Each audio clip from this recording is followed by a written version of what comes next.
What is up, YouTube? Welcome back to the Nasty Nate channel. Today we're doing upper control arms on the Chevy. In the next video I'll show you lower control arms, but today we're doing uppers. And right now I've already got the wheel bearing and hub assembly off. We are going to take the knuckles off to get to the uppers and the lowers, and stay tuned because these control arms should be not too bad to replace, but it's going to be a great upgrade for your Duramax. So let's do it. All right guys, before we start this video, real quick, if you want to see something different done on this front end or how to do it, make sure you check the rest of my videos or subscribe to Nasty Nate, because I did not want to make this all one big long video. I just think it'd be way too long and you guys would have to shuffle through it all. So if you want to see something else, go to the channel right now or subscribe to Nasty Nate. Got my mechanic Ryan over here working on this side so I can film the other side, and he'll probably beat me. Maybe we'll race or something. No, I don't like. Let's get it started. This shouldn't be too bad. Just follow Nasty Nate right here.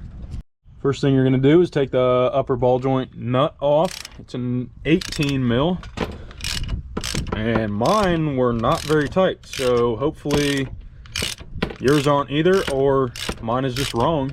Guys, I literally just took the top nut off from the top ball joint, this nut off, and I just took this hammer, smacked both ball joints as hard as I could, up here and up here. Knuckle will just fall down, and then we'll undo this brake line thing. All right guys, got the knuckle off. I think I just showed you that. Caliper off, sitting on the ground now. There's plenty of room in the brake line. Thanks for Ryan telling me that. Now, upper control arm bolts. Do not spin this side, you'll just snap the bolt. Experience from Ryan. We need to take the nut off on the inside. So basically, facing the shock, you want to loosen that. You'll take the nut off. The bolt apparently does not spin because of this camber adjustment thing. So we'll be able to get the nut off, push the bolt out this way, and then pop the control arm off. And this doesn't seem like a bad job so far. Maybe that's because this is a Florida truck.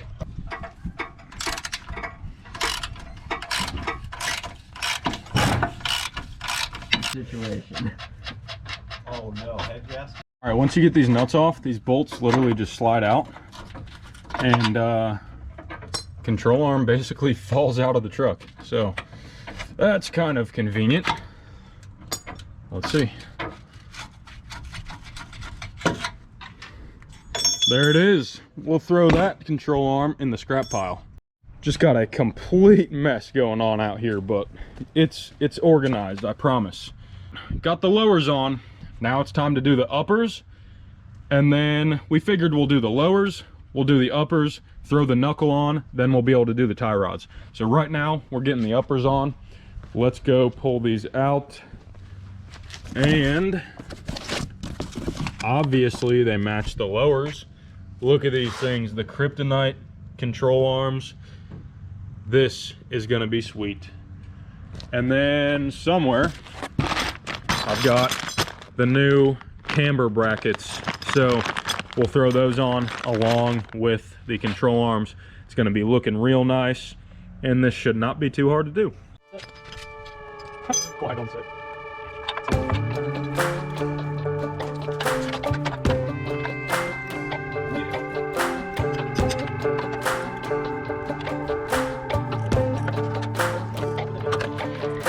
I've been around the block a couple times. I've been strung out and locked up. All right guys, we got the knuckle back on. We got this torqued down. I believe these get torqued down to 22 foot-pounds. Got all the Zerk fittings in, and we are about to, I'm just gonna adjust these like somewhere to the middle and then tighten these. I believe these get 90 foot-pounds, but they will be adjusting that when I get the alignment. So uppers are on, knuckle is on. Now we can do the tie rod. Shout out to Ryan. He was a big help with us, and glad we could get this done in the driveway. Yeah, we're not in a shop. Probably doesn't look very organized, but I wanted to show you guys that you can do this in your driveway.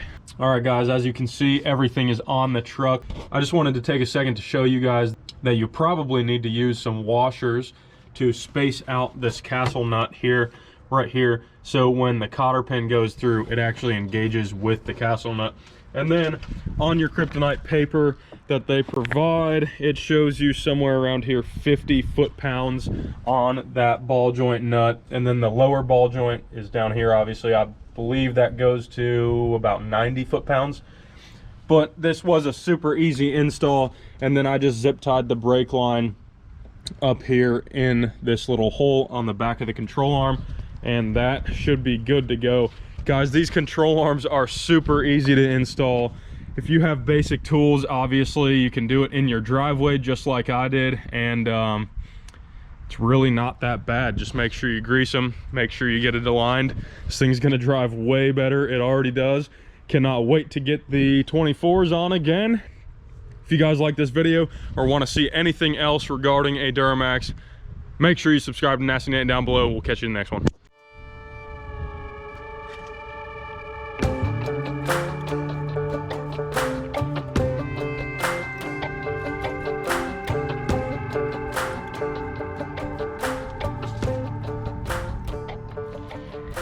I've been around the block a couple times.